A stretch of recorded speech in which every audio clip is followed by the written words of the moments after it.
Early in the morning. What's going on, the people? It's your boy Cam Topical Juice, and we are back with the next episode of Love is Blind. This one was okay. They're basically living together, meeting their friends, and taking the next step in the relationship in the build up to marriage. So let's get straight into this video, guys. Please help your boy out by pressing that subscribe button. Help your boy get to 50k. Press that like button, thumbs up, bell to be notified, all of that merchandise in the description. You know the vibes. Now, the episode starts here with a bit of a flashback of what we've seen so far. And it's so funny, yeah, because there was a scene where Zach proposed to Irina, and Irina said, "The easiest yes of my life." She went from easiest yes of my life to some shallow, don't touch me, don't even come near me, even looking at you, you weirdo, is giving me the ick. Nah, Zach definitely deserves better, man. Obviously, he deserves what he gets, but Zach deserves better. He's a good guy, man. Just 'cause I think he's a weirdo, it doesn't make him a bad guy. I really like Zach. I think he comes out with some gems. I just wouldn't trust him to be my lawyer, that's all. Anyway, Bliss and Zach meet, right? He was spinning some bars about, "You were the girl I was looking for." He said, "I knew I effed up. As soon as I said no to you, I knew I effed up." And I think that one there, I think that's a bit of a cop-out. And I think Bliss can sense that. I think Bliss can detect that that's not, I ain't really trying to hear that. Do you know what I'm saying? At the end of the day, you did pick Irina. You just said, "Oh, I just knew I made a mistake." It seems a bit like, I don't know, it's hard to believe, innit? It's hard to buy. I feel like he knew he made a mistake after he met Irina. You know what I'm saying? They went on holiday together and realised she's a cow. Bliss and Zach did have chemistry, but I'm not convinced she's convinced on him. Now, I'm not talking about physical attraction. I believe she probably does find him quite attractive. I felt like they were getting on. They made a bit of a joke like, "Oh, you know, he may not even be cute, you know, he may not be cute, whatever." And then he's like, "Surprise, I'm not." And I thought that was quite cute. They're quite good jokes, but I just feel like she's gonna have these lingering, niggling doubts because of what happened, because he chose Irina, because he let her down gently, and she did the right thing at the time by not chasing him and saying, "Oh, please, Paul," or please, Zach." So I feel like she's like looking at him, questioning his motives, questioning his judge of character, questioning his thought process. So she's looking at him and she's analysing him, and I'm not too sure she's convinced she will go for him in the end because of what happened, but she may do. I like the fact that he said, "Do you think my eye contact is too much?" Because he's clearly internalized what Irina said. And it just goes to show, yeah, what did I say a couple episodes ago? The same thing Irina hurt people, man. The same way people hurt her, yeah, she's now that person for someone else.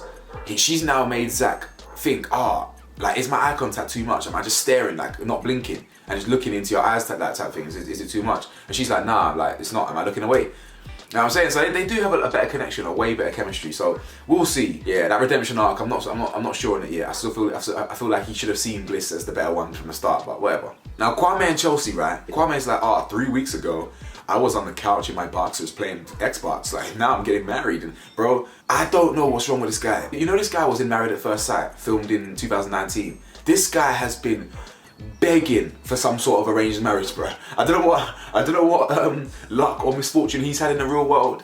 Yeah, but I saw a clip yesterday of him coming out at Married at First Sight. This guy just wants to be some famous reality TV star, bro. Clearly didn't work out the first time. What makes you think these quick forced arranged marriages are gonna work again, bro? Come on, man. They're just talking about like doing the dishes, and she's like, "Okay, well, this is how I want to work. Are you gonna wash it or leave it in the sink, or are you just gonna leave it?" And he's like, "Well, I'll probably just leave it in the sink 70% of the time." Now, to be honest, I actually understand what he means by the base. You know, the ones there where sometimes you might be having a yogurt or something, it's kind of late, or not yogurt, you might be having a dessert or something in a bowl or whatever, it's late, and you just put it in the sink and you do it in the morning. You know, the ones there, like, I get that, I actually do get that. But if you've got a dishwasher, put it in the dishwasher 100% of the time. If you're not prepared to wash it up, just put it in the dishwasher. Don't just leave it in the sink if you've got a dishwasher. Do you know what I'm saying? You might as well just put it in the dishwasher. Now, this is obviously the part of the relationship where you're ironing out what it's like to live with someone. So she doesn't like going to bed with a dirty sink. That's her little pet peeve, and Kwame ain't too fussed on it. And I feel like Kwame and Chelsea, they're not. She's too intense for him. Or maybe not even like she's too intense as a person. I just think for him, he likes a bit of a chase. He likes to get mugged off by people like Micah and then go beg for their forgiveness and beg for their attention again. And Chelsea is someone who's really, like, she's spiritual, she's deep, she's loving, and maybe that he thinks he likes that, but again, a lot of these people, they just want someone who's, I don't know, I feel like maybe she's a bit too, like, she's now given her all into him and invested too much into him, and he's now icked out a little bit. I don't know, Kwame ain't giving me good vibes with this girl. And he basically says, "Listen, I'll do the dishes if you start flushing at night." But she said, I don't flush at night because I'm not trying to wake you up. It's loud, it's at night time. And I actually agree with that, to be fair. Like my house, the way my house is set up, my toilet's just there. And like my mum's room's just there. You know, everyone's there. So like I don't flush at night as well. Like if it's 2 AM or something, so I don't want to wake anyone up. Micah and Paul have their scene. And they get a little bit closer physically. They end up sleeping together finally. But before that, he tells her what Irina said to him. And he actually explains that she was being quite flirty in the pool, which she was. And they circle back to the scene where she's coming over and she touches his leg. Now that there is prime, that's prime flirting. Do you understand? That's flirting 101. She puts her hand on his leg and actually almost put his foot on her breast as she's going past. He alerts Micah to that. And she's now questioning them as a couple, but also questioning them as a friendship, you know, her and Irina. It's so funny because she was never really supporting or backing Zach beforehand. But as soon as Irina starts moving to her man, so moving to Paul, she now starts defending Zach. Like, oh, you know, I know Zach's goofy and we laugh at him and that. But like, he's authentic, he's just being himself, you know, he doesn't really deserve that, he doesn't really deserve this and all these things. I'm thinking, rah, like, you know what I'm saying? So, yeah, but I agree with though. Yeah, Zach might be goofy, but he's harmless, man. He's a harmless goof. She just wants to sleep. She just wants to get intimate, man. He's like, what do you want to do tonight? And she's like, isn't it obvious? Like, you know what I'm saying? She wants to get her back blown out, bro. And apparently they ended up doing the deed as well. So all the couples are, you know what I'm saying, they're getting freaky. Now Jackie and Marshmallow have moved in. They're talking about telling their parents, because I didn't know that behind the scenes of this show, they just kind of go away and they just tell their parents that they're just going on a TV program. They don't actually tell their parents that they're getting married or whatever. So it's quite a interesting phenomenon that they're having to tell their parents that, oh, you know, by the way, I'm getting married. So that's I feel like there's quite a lot of drama to come with the parents, because like if my daughter randomly told me, oh, I'm getting married in 2 weeks, I hadn't met a boyfriend, I hadn't met the man or whatever, I'd be like, what the hell? No, you ain't. You know, what's there? Or I wouldn't say no, you ain't, but I'd be like, come again? Anyone's there. She basically says that she told her parents, and they're shocked. I've said this enough times from the start. I don't believe Jackie's really all into him. Even the way she speaks like, oh, I hope they like you. And she kept saying the word hope. He's like, oh, I will get on with them. And she's like, I hope you will. Like she kept saying hope. Now, obviously, maybe I'm reading too much into the language. Maybe she's just trying to, she's genuinely just hoping because she's nervous and anxious. But I don't know, man. I don't know. She's obviously told her family and stuff. Now I've seen the post from Jackie about talking about her dad being ill and stuff, and some people put it into the comment section as well. Like that's the reason she burst into tears the other day. And I appreciate that. I said in my comment section that I can understand how that's quite a lot. But I'll still stand on what I said. If you've got all these family commitments and a dad that's ill or leans on you, relies on you, why did you go on the show? That's how I feel with it. That's just how I feel about it. And I'm not trying to insult no one. God forbid her dad passes away. You know, I want him to survive cancer and flourish. You know, anyone's there. I'm not wishing death upon no one, nothing like that. But it's just more of like, if he's really ill, like, why did you leave? Innit? That's just the way I see it. But I'm just not convinced she likes my man. Marshmallow too soft. Even though he made her breakfast the next morning, a lovely pancake spread, and she was so grateful for it and saying, I've never had that before. I know she was grateful. Even though he did all that, in my mind, I bet she'd prefer someone just to wake her up by punching her in the face and saying, yo, bitch, make my breakfast. You know what I'm saying? That's what I feel like she prefers deep down, but I know what she needs is someone like Marshmallow. The same way Chelsea's pet peeve was like going to bed without washing the dishes, Tiffany's pet peeve was getting out the shower and there's bare water on the floor. I do appreciate that. Sometimes that stuff happens and you can't help it. Say it's just water, it gets like that. I'm a bit of both. Preferably, I try and avoid all the water on the floor and put the mat down, all that shit. But if there's water, it is what it is, it's just water. So, but I get her though. Like, she doesn't like that. And he's just like, it's just water, babe. But then these are the type of things here that you actually really have to get used to someone. Because when you've got like innate fears or innate kind of dislikes and icks or pet peeves, e.g. not going to bed with dirty dishes or leaving water on the floor, and your couple and your partner literally doesn't care about that or it's not a big deal to that person, and it's a big deal to you. That's the type of stuff that creates friction in a household, genuinely. Just little things like you're leaving the sponge on the floor, you're leaving it, like little things like that can actually drive wedges between couples. So it is interesting. The next morning comes around, Micah and Paul have obviously slept with each other. Now Kwame and Chelsea, she's talking about her apartment and he's seen how much pink is in there. And you can tell Kwame just ain't liking this girl, man. He ain't feeling Chelsea like that. He's just not. Anything she does now is just a lot for him. Oh, the pink, the pink's now a problem. You can just tell he's just not really into it, man. He's not into it. And he's just like, what's with all the pink? It reminds me of that scene from flipping Dodgeball, where you walk into that girl's yard and she's just got all these unicorns everywhere. And it's just like pink unicorns, white unicorns, just coming into her. And it's just like, whatever, all this pink here. And then she basically starts crying. Again, more tears. How traumatized is this cast? I've never seen so many people cry. Honestly. She's like, yeah, you know, I got this place with my ex and he was very controlling, and I get it, that's not, and a controlling ex is bad, but it's just like, why is everyone so quick to cry? But her ex was allegedly controlling and didn't like the way she decorated, so now she's expressing herself more, now she's single and free. But mainly she starts crying because over the single stuff, because she's so desperate to be in a relationship, she's so desperate to be married, she cries herself to sleep basically. She's like, oh, I come home to the apartment, I'm alone, being single's so bad, oh, being single's the worst thing in the world, I'm alone, I have to FaceTime my friends when I eat because all I am is alone. Bro, that sounds like heaven to me, man. You know what I'm saying? Like, being single, there's nothing wrong with it. It's actually really, really nice to be growing as a person, but some people do really need that human companionship and comfort, and she's desperate for it. You know, I'm not saying she's desperate in like a bad way, but she is desperate for that love. She's desperate to be loved. She's desperate to have that lifelong partner with someone, and it is what it is. So that's why she gets upset thinking about being single. Maybe she can't see it now, but in her mind, being single is so bad that she would rather get married to someone who she's known for 2 weeks, who deep down she knows ain't interested in her. Deep down, she'd rather get married to someone who loves another girl rather than be single. That says a lot about her mentality, man. That's crazy. You can just tell Kwame's over the kind of chase. I don't think there even was a chase, but he's over it. Now, Brett meets Tiffany's friends, and that was a kind of cute scene because all of Tiffany's friends absolutely adore her, and they were just saying, you know, if you hurt her or whatever, if you don't treat her the best, we're gonna find you. You're really lucky, Brett. Like, they all said, you're really lucky, Brett. And they're really big backing their friend, and I like that. They basically just give him a little grilling, and they say, don't take the falling asleep thing personally. We call her Little Miss Sleeping Beauty or something like that. She's always falling asleep on people, so yeah. And yeah, the friend just wants to know that she's into safe hands and all that stuff, all that cute stuff. Now, Zach and Paul, they end up talking. Zach, when he's talking to Paul, he really comes across a lot better. He comes across like a lot more mature, like he knows what he wants, and he comes out with some good advice. He's there to ask Paul the right questions and be there for Paul. Because I could tell, and Zach could tell, that Paul weren't all in on Micah. He weren't all in on Micah, and probably until this episode, to be honest. He weren't really all in. There was doubts there, you could tell from his side.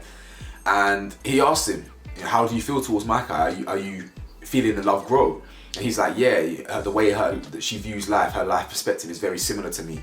And I feel like she meets the minimal criteria for a perfect wife, just the way she views the world, etc., etc.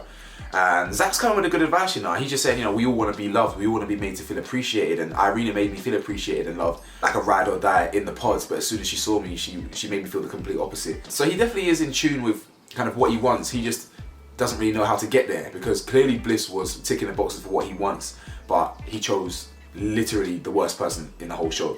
You know what I'm saying? So he's spitting some gems though, and he really wants a wife as well. Really wants a wife and to build a friendship and a marriage. Now, Irina and Micah meet, yeah, and this is so funny. This scene here was actually mad. Now, I'm gonna give Irina donut of the day today for this entire scene. She really thought, yeah, she was gonna come and be a good friend. Oh yeah, I missed you, Micah. Oh my God, my bestie, all this stuff. She really thought that she was gonna try and potentially break up a marriage with Micah and Paul. She really thought she was gonna flirt with her best friend's fiance, right? In front of her fiance and get away with it. This girl pulled her up, Micah pulled her up straight up. I'm gonna get into the whole scene, but it was absolutely hilarious when Irina goes, no, don't worry, you don't have to worry about my feelings for Paul. And Micah goes, I could literally give a fuck, he's not interested. And if you see this donut, Irina's face, she goes, like, she was like proper, like, she was taken aback by that. Her best friend just said, listen, I couldn't give a fuck about your feelings. My man ain't interested in you. And you could tell she was knocked back by that. That hurt her. You could tell that really hurt her. You could tell that really got under her skin. And it's just hilarious. Now, just circling back now to the actual conversation, Irina and Micah meet, and she just cut straight to the chase ultimately about, this is what Paul's told me. Paul's told me that you were flirting with him, and it's made me feel uncomfortable. It's made me question my relationship with him. It's made me question, what about him? Has he been doing stuff behind my back? I just wanted to punch him at the airport. I don't know where she got that from, but anyway. But also it's made me question you. Now, what about when I'm wedding planning? What are you gonna do at my wedding? Are you gonna be getting drunk and flirting with Paul and all these things? Like I'm looking at you with side eye here. You're looking like a big basilisk. You look like a big snake. Yeah, go back to the Chamber of Secrets. And Irina admits that she was flirty. She admits that she was a bit flirty with him. And again, Micah, spot on. She goes, boom. Yeah, that defeats the whole object of the game. You were cool with Zach. You wanted to marry Zach, but you didn't want Paul. But as soon as you saw Paul, because he's hot, you were interested. That defeats the object of the entire social experiment. And she's right. But at the end of the day, it might defeat the objective of the social experiment, but what Irina is representing is humans. Yeah? Irina is representing why the social experiment, most people, it's not going to work. Yeah, it's not going to work for most people because real life attraction is so key. It's as simple as that. It's so key. Ultimately, the hope is that you fall in love with a person's personality, that you can just overlook things that you don't find attractive normally in a person. But ultimately, you're looking at this person. You have to touch and feel and observe this person. You have to be seen in public with this person. You have to introduce this person to your friends, your family. So attraction is going to be, it has to be there in my opinion, you know what I'm saying? So, and I'll be honest, I like the way Micah pulled her up on it. You know, these two were two mean girls. They were two bitchy girls throughout the whole season. But Micah had no problem with calling out Irina straight to her face. She says, are we gonna be able to be friends? Because if you like my man, that's not really on. You know what I'm saying? So, yeah. Jackie and Marshmallow the next morning comes around and he makes her a breakfast in bed. That's a nice gesture. That type of stuff there is really nice. And he ends up washing the dishes and all that stuff, and he's doing, you know, the real nice duties, and yeah. And I feel like that's a very loving thing to do. Me personally, my relationship would have to be like 50-50, like not 50-50 like to the T, but you know, I love making breakfast, you know. So I'd make breakfast and treat my girl, and that'll be nice, and you know, then we can make breakfast together. Then I can be woken up to breakfast, you know what I'm saying? Like I like the give and take. So, but I can tell he's gonna be the one, the giver. You know what I'm saying? He's gonna be the giver. She's just gonna be the taker, and ultimately, it's gonna drive a wedge between them because she wants someone to basically put her in a place more. But the food was good. And it's better than IHOP apparently. I like IHOP as well. IHOP's lame. And then the episode ends with an anxious Kwame and Chelsea. Now, you can tell they're both very on edge, and Kwame was very anxious. He was snappy with his answers, very one-word answers, and she pulled him up on it. She said, what's wrong? And he says, nothing. Your anxieties might giving me anxiety. Don't do that. Don't try and gaslight. You're feeling on edge. Just because she's feeling on edge, don't try and say that that's making you feel on edge. You were clearly feeling on edge too. And they're both just mad anxious and awkward about meeting the parents. And I think they're awkward for different reasons, if I'm being honest. Now let me get my psychological hat on. She's nervous because she loves the guy. She loves the guy. She wants her parents to make a good impression on him. She wants Kwame to make a good impression on them, and she wants their blessing. He's also black. Yeah, I get the impression that she's dated black people before. I'm not too sure Micah has, but I get the impression that Chelsea's dated black people before. But he's black. Anyone's there's that. Especially in America, that's always going to be a factor. Kwame's worried about the same things here. So he's worried about the black thing, he's worried about impressing, but the only difference is he's got doubts over her. So he's worried because he doesn't really want to meet the parents of someone that he's not confident on.